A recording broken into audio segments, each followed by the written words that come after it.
Hi, my name is Jessie. So today I'm going to talk about the physics of seatbelt. So some people do not realize how important seatbelt is, and they also don't know how seatbelts are designed. So seatbelt is the most important safety device in a car. In an accident, it can fix people on the seat to prevent them from being thrown out due to the inertia of the car at high speed. And the first seatbelt was invented by George Cayley, an English engineer in the late 18th. And he created this seatbelt to help keep pilots inside their gliders. However, the first patented seatbelt was created by an American guy called Edward. It was invented on February 10th, 1885, in order to keep tourists safe in taxi in New York City. But the most common seatbelt in modern cars is the three-point seatbelt, and it was invented in 1959 by Volvo's engineer Niels Ivar Bolin. In terms of structure, a general three-point safety belt consists of three parts: a weapon, a retractor, and a fixing mechanism. The fixing mechanism includes a buckle, a lock-on, a fixing pin, and a fixing seat. Buckles and bolts are devices that fasten and release seatbelts. So, how does physics explain the effectiveness of seatbelts? The usefulness of seatbelt is closely related to Newton's first law of inertia and the third law of motion. All objects in a car, including the driver and passengers, have their own inertia and both are independent. So, in the event of an accident, the person moves against the seatbelt, exerting exerting a force on it. The seatbelt then exerts a force back on the person, which is applying Newton's third law of motion. And this helps to control the declaration of the person. And also according to Newton's first law of motion, people in the car will continue to advance at a constant speed until the object exert a net force on them. The seatbelt will exert a certain force on them to slow them down. So you can see at the picture, so this guy is being wearing a seatbelt. So when an accident happen, he will not be thrown out. He will be like pressed on the seat by the seatbelt, which is the backward force of the seatbelt on the passenger. So what will happen to person in the moving vehicle if they are not wearing a seatbelt?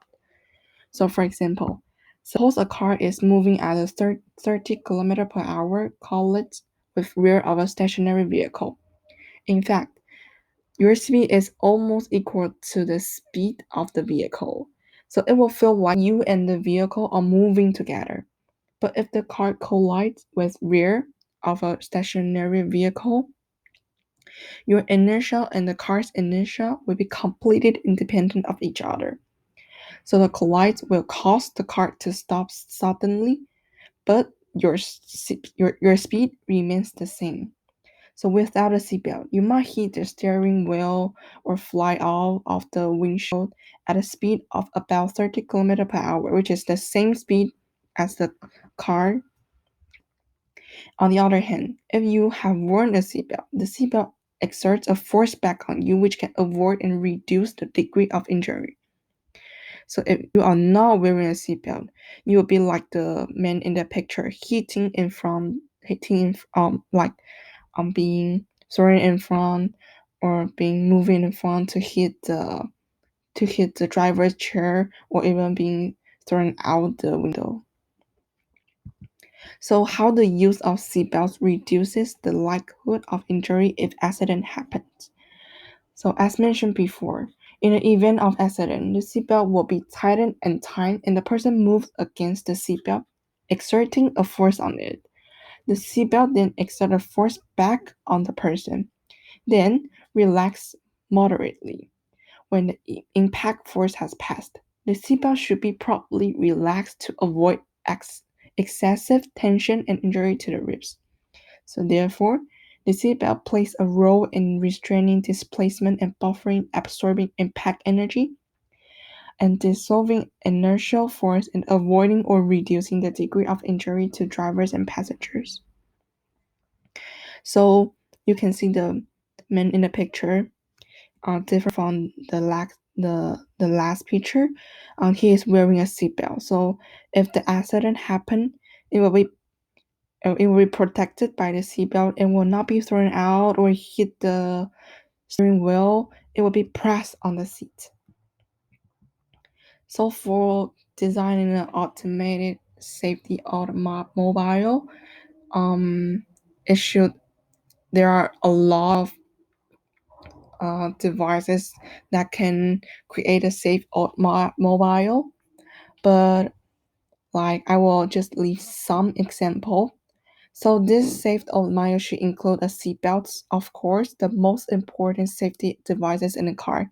Airbags is also important. And there's a device called anti-lock brakes.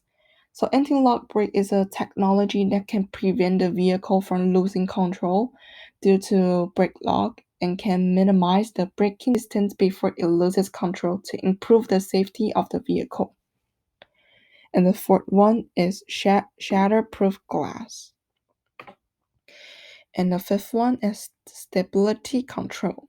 It is a general term for a system that can effectively prevent the car from losing control when it reaches its dynamic limit while improving the control performance of the vehicle. So here's the seatbelt, airbags, and the stability control, which I have mentioned before. And the next one is the pre-collision technology.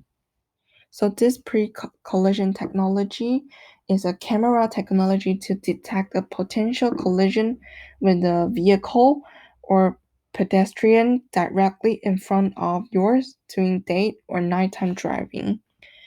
And other common device like mirrors, light, and a backup camera. So here's the reference, the citation. Thank you.